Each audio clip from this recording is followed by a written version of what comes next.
Hello and welcome to In Depth. I'm Tina Jha. On 18th May 1974, India conducted its first nuclear test in the deserts of Pokhran in Rajasthan. Codenamed Smiling Buddha, it was a peaceful nuclear explosion. The test made India the world's sixth nuclear power after the United States, Soviet Union, Britain, France and China to successfully test a nuclear bomb. The test was the product of India's nuclear program in 1944. A team of 75 scientists and engineers worked on making the test a reality from 1967 to 1974.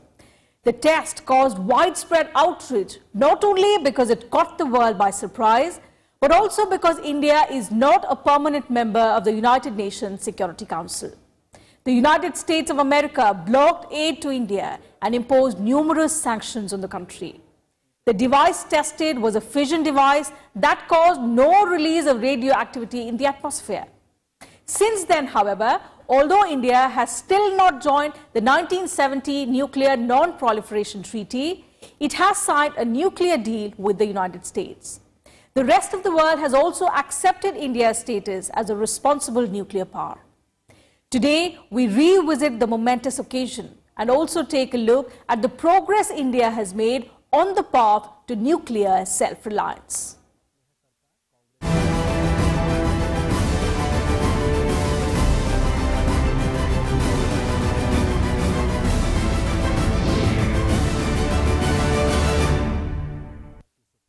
On 18th May 2019, India marks the 45th anniversary of its first nuclear test known as Pokhran 1.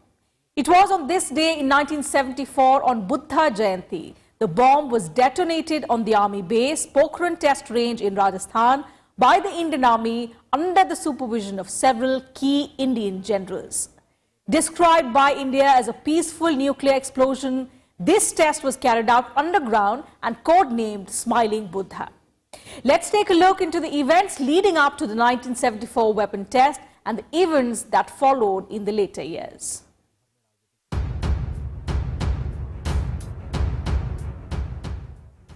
On May 18, 1974, India conducted its first successful nuclear bomb test in Rajasthan's Pokhran desert. Calling Smiling Buddha, it was a peaceful nuclear explosion. But the test was powerful enough to put India in the league of nuclear power-rich countries. The Ministry of External Affairs designated it as Pokhran 1. Smiling Buddha made India the world's sixth nuclear power after the United States, Soviet Union, Britain, France and China to successfully test out a nuclear bomb. Pokhran 1 was also the first confirmed nuclear weapons test by a nation outside the 5 permanent members of the United Nations Security Council. 1974 nuclear test was called peaceful nuclear explosion, and that was the practice existing at that time. The world was doing it, and NPT had somewhat restricted the peaceful nuclear explosion, but the international community was undertaking the test to dig tunnels, to experiment with nuclear science, to make it useful for peaceful purposes. So India exactly did the same, whatever many countries did at that time or before that, 1974, just to demonstrate that technology. So it was basically a technology demonstrator and showing to the world that India is capable of undertaking tests underground. It followed the nuclear international law, the international law of 1963 Partial Test Ban Treaty. But what were the events that led to the 1974 weapons test? India started its own nuclear program in 1944 when Homi Jahangir Bhabha founded the Tata Institute of Fundamental Research. Physicist Raja Ramna expanded and supervised scientific research on nuclear weapons and was the first directing officer of a small team of scientists that supervised and carried out the tests. Post-independence, the then Prime Minister Jawaharlal Nehru authorized the development of a nuclear program headed by Homi Bhabha. The Atomic Energy Act of 1948 focused on peaceful development. India was heavily involved in the development of the Nuclear Non-Proliferation Treaty but ultimately opted not to sign it. In 1954, India reached a verbal understanding with Canada and the United States under the Atoms for Peace program. Canada and the United States ultimately agreed to establish the Cirrus Research Reactor also at Trombay, an eastern suburb in Mumbai. The acquisition of Cirrus was a watershed event in nuclear proliferation, with the understanding between India and the United States that the reactor would be used for peaceful purposes only. Cirrus was an ideal facility to develop a plutonium device, and therefore Nehru refused to accept nuclear fuel from Canada and started the program to develop an indigenous nuclear fuel cycle. Construction of the plutonium plant began at Trombay on 27 March 1961, and it was commissioned in mid-1964. In 1960, during Sino-Indian War, India lost territory to China. Nehru turned to Soviet Union for help, but in vain. India concluded that the Soviet Union was an unreliable ally, and this conclusion strengthened India's determination to create a nuclear deterrent. In 1967, Indira Gandhi became the Prime Minister and work on the nuclear program resumed with renewed vigor. In September 1972, Indira Gandhi authorized the Bhabha Atomic Research Center to manufacture a nuclear device and prepared it for a test. The preparations were carried out under the watchful eyes of the Indian political leadership, with civilian scientists assisting the Indian Army. The device was formally called the Peaceful Nuclear Explosive, but it was usually referred to as the Smiling Buddha. The device was detonated on 18th May 1974 on Buddha Jayanti, a festival day in India marking the birth of Gautam Buddha. A team of 75 scientists and engineers led by the Raja Ramana, P.K. Iyengar, Rajagopala, Chidambaram and others worked on it from 1967 to 1974. Indira Gandhi maintained tight control of all aspects of the preparations of the Smiling Buddha test that was conducted in extreme secrecy. The decision to go nuclear was taken way back in 1944, even prior to independence. While the British were still ruling India, in 1944 the decision was taken that India should go nuclear. And India started working towards it discreetly from that time onwards.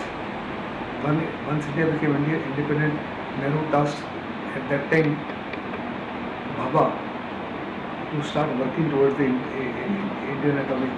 Thereafter, many more scientists were brought in: Sarabhai, Setna, Iyengar, Raja Ramana, and Abdul Kalam came as a DRDO representative with the 71 Pokhran 1 was taken. The test was a success, but the aftermath of the nuclear test was not encouraging. The test caused an immediate revival of Indira Gandhi's popularity, which had flagged considerably from its high after 1971 war. The overall popularity of the Congress was enhanced and the Congress was well received in Indian Parliament. However, according to independent monitors, this test was part of an accelerated Indian nuclear program. Although India has still not joined the 1970 Nuclear Non-Proliferation Treaty, claiming that the nuclear tests were for peaceful reasons. The nuclear deal between India and the United States showed that India's status as a responsible nuclear power has been accepted by the rest of the world. Bureau Report, Rajya Sabha TV. India's nuclear test in 1974 was a success, but the aftermath of the test was not an encouraging one. The test became the center of attention as there was widespread outrage and concern over the move, since this nuclear bomb was tested by a country which was outside the 5 permanent members of the United Nations Security Council. And the experiments took place without any warning to the international community. Here's a detailed report on how the world reacted to India's first nuclear test.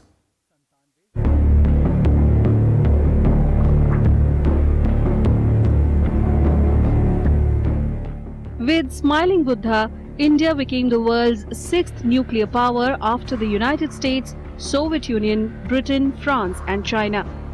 There was widespread outrage among the international community as the test was conducted by a nation outside the 5 permanent members of the United Nations Security Council. The plutonium used in the test was created in the Cirrus reactor supplied by Canada and used heavy water supplied by the United States. Canada concluded that the test violated a 1971 bilateral understanding and withdrew assistance to India for nuclear projects. The United States blocked aid to India and imposed numerous sanctions. However, it soon concluded that the test did not violate the Nuclear Material Agreement and proceeded with the June 1974 shipment of enriched uranium for the Tarapur reactor. Pakistan cancelled talks slated for June 10, 1974. Pakistan's Prime Minister Zulfikar Ali Bhutto pledged in June 1974 that he would never succumb to nuclear blackmail. Soon after that, Pakistan vowed to expedite its nuclear activity. China's reaction was equally hostile. It accused India of sparking off an arms race in the region. But France refrained from condemning India and instead sent a congratulatory telegram but later withdrew it. India also got Russia's support at the time. Was given. It is at that point of time that the NSG came into being and safeguards were brought into it. All supply of nuclear material to India was put under a boycott. However, reactions of Pakistan was absolutely volatile. Pakistan vowed that what India has done, Pakistan will follow to the end and will go the whole of in trying to acquire a nuclear bomb. As far as Canada was concerned, Canada said the plutonium came from Cyrus reactor which was supplied by Canada, 6 kg, and the heavy water came from the American reactor. The Americans were also livid, but America said India has violated no treaty obligation. Whereas as far as Canada was concerned, treaty obligation was violated and Canada stopped supplying nuclear material for Cyrus, Bombay as well as for other fast breeder reactors that were under being put into place.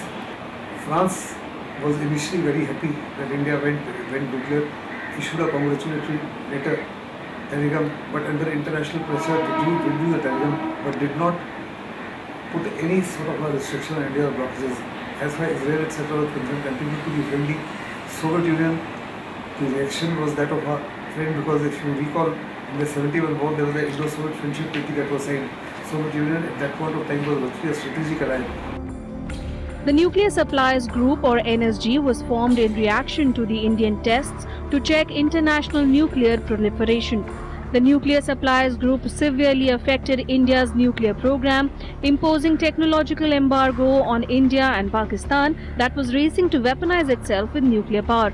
The international community also pressurized India to become signatories to the Comprehensive Nuclear Test Ban Treaty and the Non-Proliferation Treaty. India refused to accede to the Non-Proliferation Treaty on grounds that it is a biased legal instrument that divided the world into nuclear haves and nuclear have-nots. India is one of only 5 countries that either did not sign the NPT or signed but withdrew, thus becoming part of a list that includes Pakistan, Israel, North Korea and South Sudan.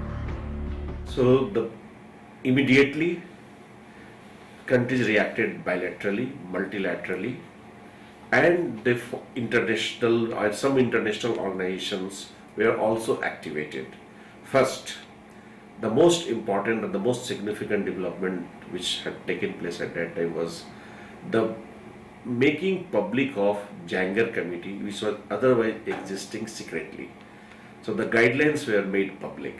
Second, for many years, Nuclear Suppliers Group put on its website that Nuclear Suppliers Group was formed because of the 1974 explosion of India. So means it led to the formation of a Nuclear Suppliers Group. Several countries imposed sanctions.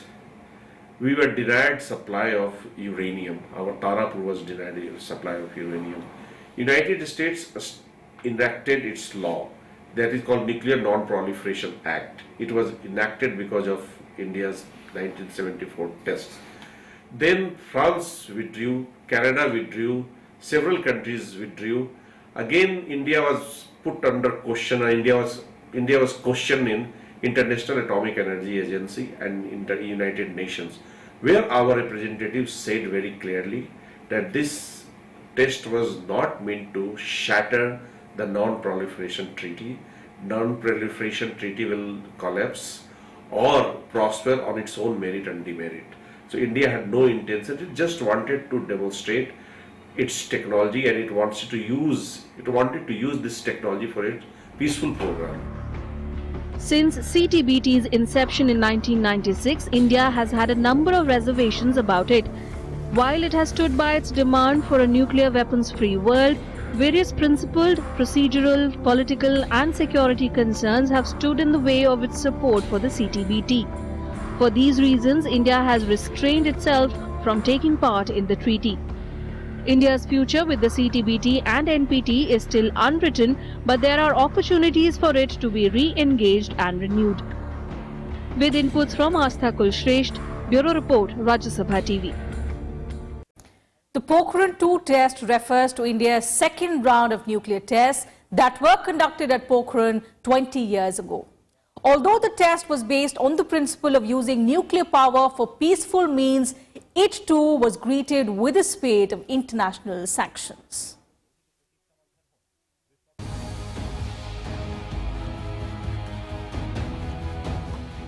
An explosive leap 20 years ago on the 11th of May 1998 that landed India into the nuclear weapon powers club. The landmark nuclear test Pokhran 2 was conducted at the Pokhran test range in Rajasthan's Jaisalmer district. It took place on one of the hottest days of the year. When most of the world was sleeping, India entered the nuclear era. Although the decision was taken after great deliberation, the world reacted in a way that would affect the future of India. But today, what is clear is that the action was not only timely, but also inevitable. Today, at 15:45 hours, India conducted 3 underground nuclear tests in the Pokhran range. These tests conducted today were with a fission device, a low-yield device, and a thermonuclear device. The summer of 1998 was quite challenging for India's nuclear scientists. A team of over 100 scientists, around 58 engineers and soldiers were specially chosen for the crucial task. They were told to take all the measures to ensure total secrecy. The Pokhran site was under surveillance. American satellites and CIA were continuously tracking its activities. However, India was able to deceive spy satellites of the United States and other countries while carrying out the test. The tests were done under the leadership of then Prime Minister Atal Bihari Vajpayee and country's nuclear scientist and missile man APJ Abdul Kalam. Before this, India carried out its first nuclear test on the 18th of May 1974 in Pokhran in an operation code named Smiling Buddha. The Pokhran 2 nuclear tests on the 11th of May 1998 were codenamed Operation Shakti. This day will always be remembered as a golden day as far as India's science and technology is concerned. On this day, for the second time, we were able to fool the entire world and carry out nuclear explosions. 5 explosions were carried out. One was in the range of 20 kiloton, which was a total success. Another was a thermonuclear, that is a hydrogen bomb, which some people say it was a success, others say it was not a success. And there were 3 explosions which experimented with sub-kiloton weapons of yield 0.2 tons, 0.3 tons and 0.5 tons. Consequent to this, India's voice was internationally recognized. India's importance and weightage gained unbelievable preponderance. That notwithstanding, all sorts of sanctions were imposed on us. But India displayed a few things. Firstly, a technological capability that surprised the world once again. Secondly, that India could hold the secret close to the chest within the country, and externally nobody had even an inkling that India is going to go nuclear. The American satellites were fooled, the American intelligence agencies were fooled, so were the intelligence agencies of every other country. And we were able to do what we wanted to do, much to the disconcert of the rest of the world. After its first nuclear test in 1974, India became capable of making its own nuclear bomb. But it did not declare itself a nuclear weapons-enabled country. The Pokhran 2 tests, however, brought India into the nuclear mainstream and opened up the global nuclear market for development of nuclear power. Pokhran 2 was a series of 5 nuclear bomb test explosions conducted by India on the 11th and 13th of May in 1998. After these tests, then Prime Minister Atal Bihari Vajpayee declared India a full-fledged nuclear state. Although India had become the world's sixth nuclear power after the United States, Soviet Union, Britain, France and China in 1974 itself, Vajpayee's announcement formalized the status. In 1998, India conducted 5 tests in Pokhran. Through these 5 tests, India had tested a range of weapons. One was fission device, second was hydrogen bomb, and third were miniaturized weapons. There were 3 tests for miniaturized weapons. And through all these tests, India announced its intent to become a nuclear weapon country. In 1974, India had conducted peaceful nuclear explosion, which was allowed in international law. And several countries had conducted peaceful nuclear explosion to experiment and to verify or validate many of their peaceful activities. So India also did the same. So the purpose of 1974 test was technology demonstration, not weaponization. On the contrary, in 1998, the tests were conducted for weaponizing India's capabilities. Post-1999, 11th of May, the day of the first of the 5 explosions during the Pokhran 2 nuclear weapons testing, was officially declared as National Technology Day. Bureau Report, Rajya Sabha TV. And let's now talk about India's nuclear history. The country's nuclear program dates back to the year of its independence. In 1947, India began to work on structuring its nuclear energy program to be used for peaceful purposes.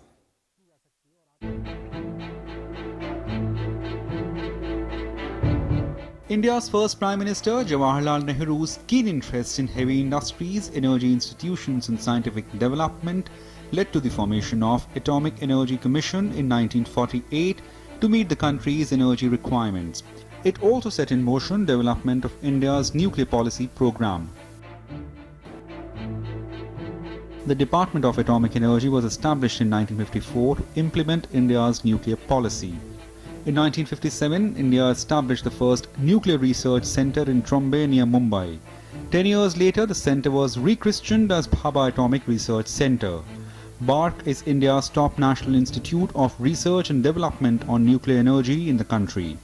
India's first display of nuclear might came with Pokhran first, a test that invited severe criticism from the world, but it also showed the determination of former Prime Minister Indira Gandhi on this subject. 24 years later, India conducted its second nuclear test in Pokhran on 11th and 13th May 1998. With this, India achieved the ability to create nuclear weapons and thermonuclear devices. At present, India is self-sufficient in the field of nuclear science and technology. This includes military and civilian use of atomic power. The Department of Atomic Energy has 5 research centers. These include the Bhabha Atomic Research Center in Mumbai, the Indira Gandhi Atomic Research Center in Kalpakkam, the Advanced Technology Center in Indore, the Variable Energy Cyclotron Center in Kolkata, and Atomic Minerals Directorate for Exploration and Research in Hyderabad. 22 nuclear power reactors running in the country are generating about 7,000 megawatt of electricity. Work on 11 more nuclear reactors is underway, and once completed, India will be able to produce 8,000 megawatt of additional power. With Leena Sharma, Bureau Report, Rajya Sabha TV.